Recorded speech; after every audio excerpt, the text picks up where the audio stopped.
Hello everyone, কেমন আছেন সবাই? আশা করছি সবাই খুব খুব ভালো আছেন। আমরাও খুব ভালো আছি। শুরু করছি আজকে একটা নতুন ভিডিও। সবাই কিন্তু আমার সাথে থাকবেন। তাহলে চলুন শুরু করি।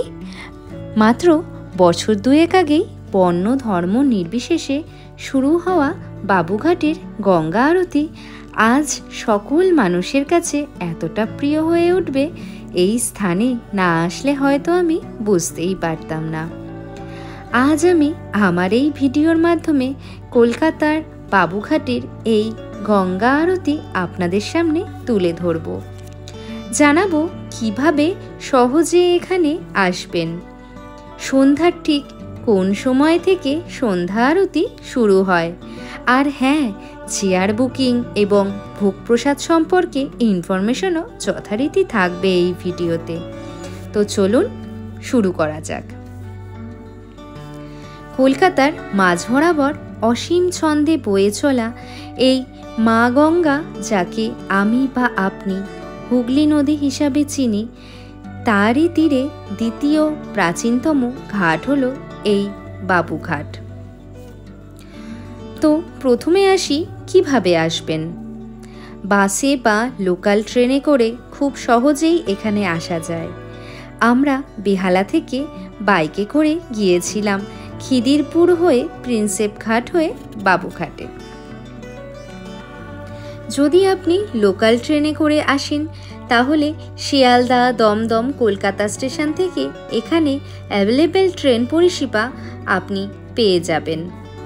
আর আপনারা কলকাতার বিভিন্ন স্থান থেকে বাবুঘাটে আসার ডাইরেক্ট বাসও পেয়ে যাবেন।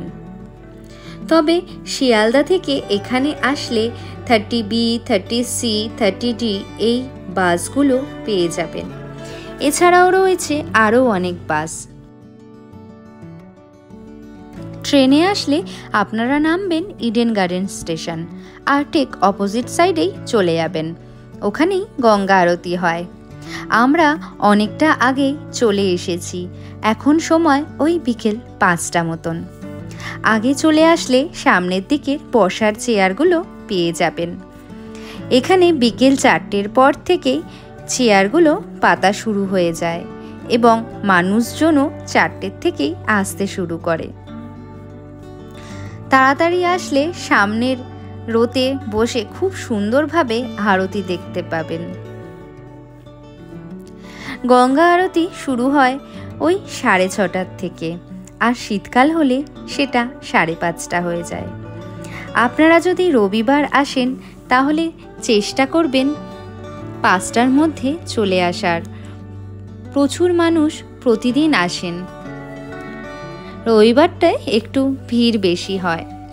সপ্তাহে 7 দিনই এখানে গঙ্গা আরতি হয় এবং সপ্তাহে একদিন অর্থাৎ শনিবার করে গঙ্গা আরতির শেষে সকলকেই ভোগ প্রসাদ বিতরণ করা হয় এবং সেটি কিন্তু সম্পূর্ণ বিনামূল্যে।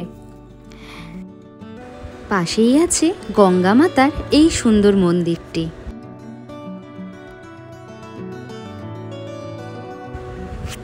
কি সুন্দর দৃশ্য দেখুন, সূর্যটা তখন অস্ত যাচ্ছে, আর এইদিকে গঙ্গা আরতির জন্য সবকিছু রেডি করা হচ্ছে। 6:30 বাজতে চলেছে, এখন সম্পূর্ণ প্রায় রেডি বলতে পারেন। সকলেই একদম নিজ নিজ স্থানে বসেও পড়েছে।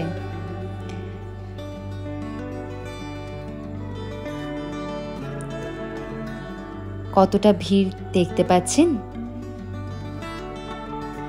গঙ্গা আরতি যারা করবেন তারাও চলে এসেছেন।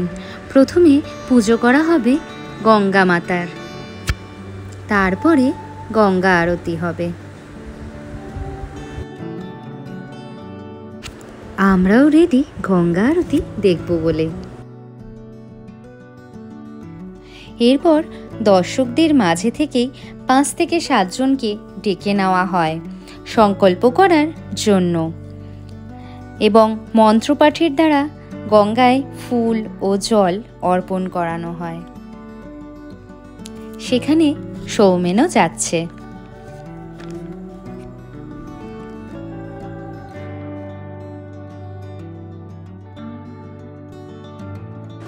সংকল্প হয়ে যাওয়ার পর এবার সোমেন ফিরে আসছে।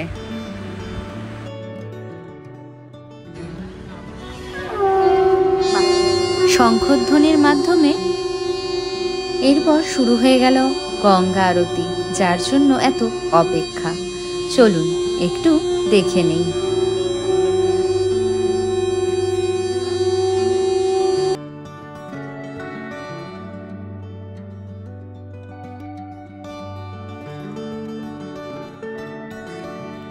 কপিরাইট এসে যাবে বলে আমি ওখানকার গানটা দিতে পারলাম না, কিন্তু ওখানে গানও বাজছিল, খুব সুন্দর লাগছিল। আমি বলবো আপনারাও একবার ঘুরে আসুন।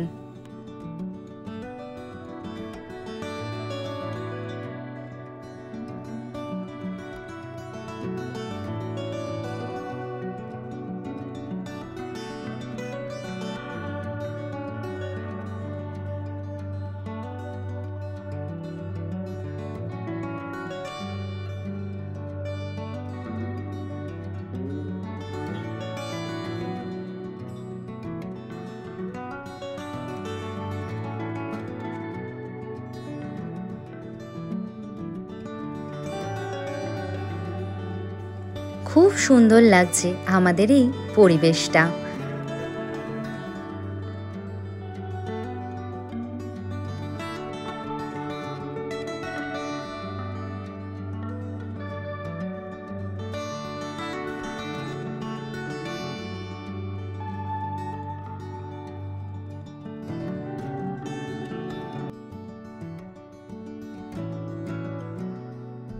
গঙ্গা আরতি হয়ে যাওয়ার পর পুজোর এই ফুল গঙ্গায় ভাসিয়ে দিয়ে আসলেন।